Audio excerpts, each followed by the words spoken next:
नागपुरात आजपासून हिवाळी अधिवेशनाला सुरुवात होते। विरोधी पक्षनेत्याच्या मुद्द्यावरून विरोधक आक्रमक होण्याची शक्यता आहे। विधान परिषदेतील विरोधी पक्षनेते पद सध्या रिक्त आहे।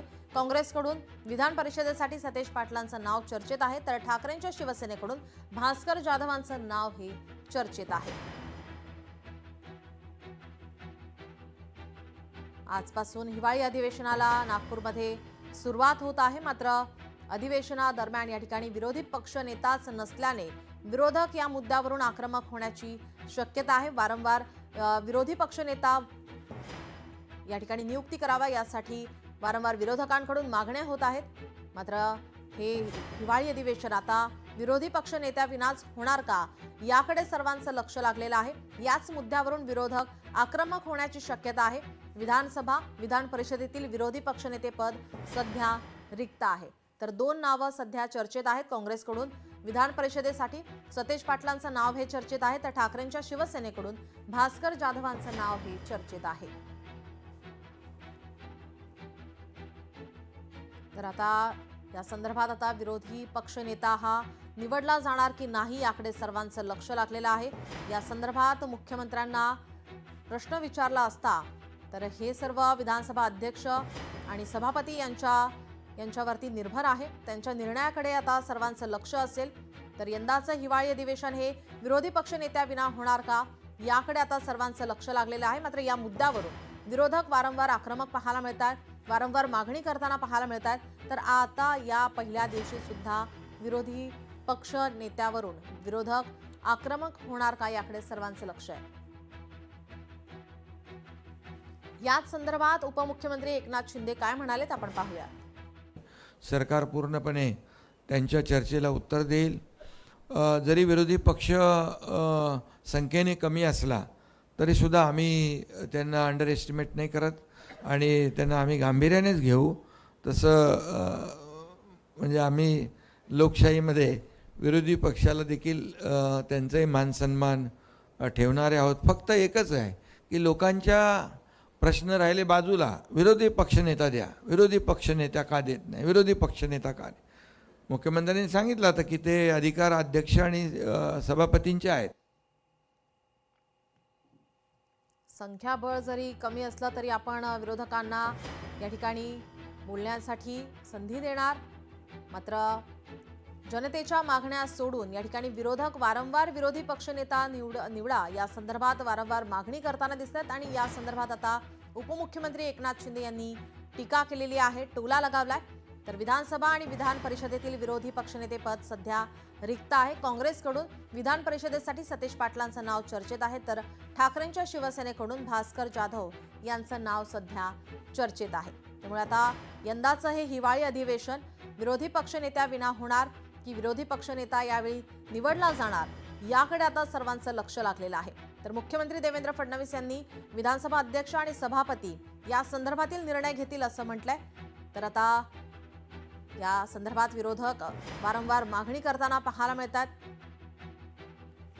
आपले प्रतिनिधी उमेश करंजकर आपल्यासोबत जोडलेत। उमेश, आपण पाहतोय आजपासून हिवाळी अधिवेशन सुरू होते, मात्र विरोधक वारंवार विरोधी पक्षनेता निवडावा यासाठी आक्रमक पाहायला मिळतात।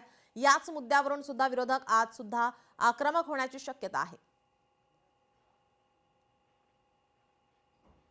नक्कीच नीलम, आजपासून हिवाळी अधिवेशन सुरू होत आहे। 11 वाजता अधिवेशनाचं कामकाज जे आहे ते सुरू होईल। मात्र कालपासूनच जर आपण पाहिलं तर विरोधी पक्षनेतेपदाची जी चर्चा आहे ती पुन्हा एकदा जोर धरायला लागलेली आहे। कारण विधानसभा आणि विधान परिषद अशा दोन्ही सभेमध्ये विरोधी पक्षनेतेपद नाहीये आणि सातत्याने जे विरोधी पक्षनेते आहेत त्यांच्याकडून मागणी केली जाते की राज्य सरकारकडून जाणून बुजून विरोधी पक्षनेतेपद दिले जात नाहीये। स्वतः उद्धव ठाकरे पण म्हणाले होते की एवढं मोठं संख्याबळ असताना विरोधी पक्षनेतेपद द्यायला सरकार किंवा सत्ताधारी पक्ष का घाबरतंय। मात्र यावर स्वतः मुख्यमंत्री आणि उपमुख्यमंत्री यांनी टोले लगावलेले आहेत का फक्त जे विरोधी पक्षनेतेपद आहे त्या देण्याबाबत जो निर्णय आहे तो सभापती किंवा अध्यक्ष, विधानसभा अध्यक्ष हेच घेऊ शकतील, त्यामुळे त्याच्यामध्ये आम्ही हस्तक्षेप करू शकत नाही।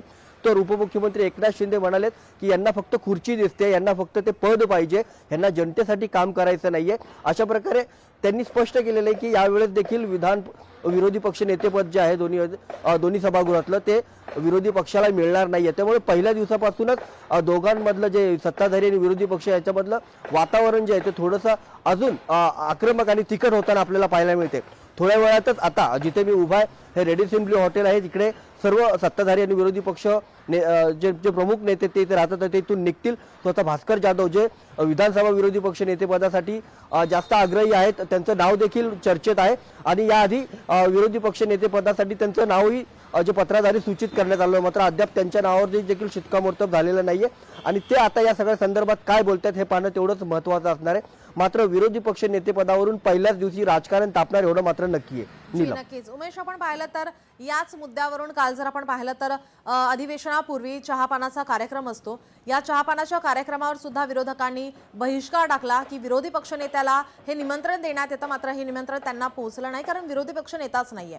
त्यामुळे हे या ठिकाणी सुद्धा या चहापानाच्या कार्यक्रमावर त्यांनी बहिष्कार टाकला. आता सध्या आपण पाहिलं तर दोन नावं चर्चेत आहे. काँग्रेसकडून सतेज पाटलांचं आणि ठाकरेंच्या शिवसेनेकडून भास्कर जाधव यांचं नाव सध्या चर्चेत आहे. एकंदरीतच काय वाटतं की या नावावरती शिक्कामोर्तब होऊ शकतो का?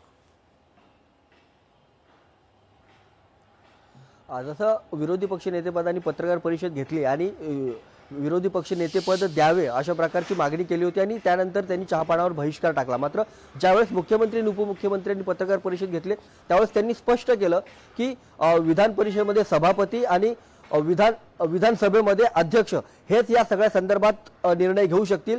सत्ताधारी पक्ष कोणताही यामध्ये रोल नाहीये किंवा याबद्दल कुठली सूचना त्यांना करू शकत नाही.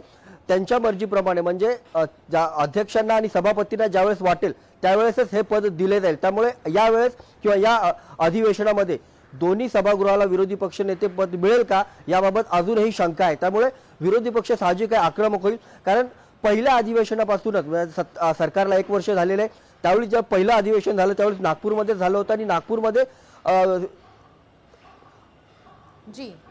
नागपूरमध्येच त्यांनी सगळ्यात पहिला विरोधी पक्ष नेतेपद सभागृहाला देण्यात यावं अशा प्रकारची मागणी केली होती. काही दिवसापूर्वी विधान परिषदेचे जे विरोधी पक्ष नेते होते अंबादास दानवे यांचा कार्यकाळ संपलेला आहे. त्यामुळे विधान परिषदेमध्ये देखील यावेळेस नाव सूचित करण्यात येते का याबाबतचं पत्र देत आहेत का विरोधी पक्ष हे पाहणं तेवढंच महत्त्वाचं असणार आहे. मात्र सध्या जी चर्चा सुरू आहे त्यानुसार सत्ताधारी पक्ष सध्या विरोधी पक्ष नेतेपद द्यायला कुठल्याही प्रकारे तयारी दिसत नाही आणि सर्व जो चेंडू आहे तो सभापती आणि अध्यक्ष यांच्या कोर्टामध्ये टोलवलेला आहे. मुख्यमंत्र्यांनी याबाबतची स्पष्टता दिलेली आहे. जी उमेश, धन्यवाद आपण दिलेल्या सविस्तर माहितीसाठी. लोकशाही मराठी ऐका, पहा, जागरूक रहा.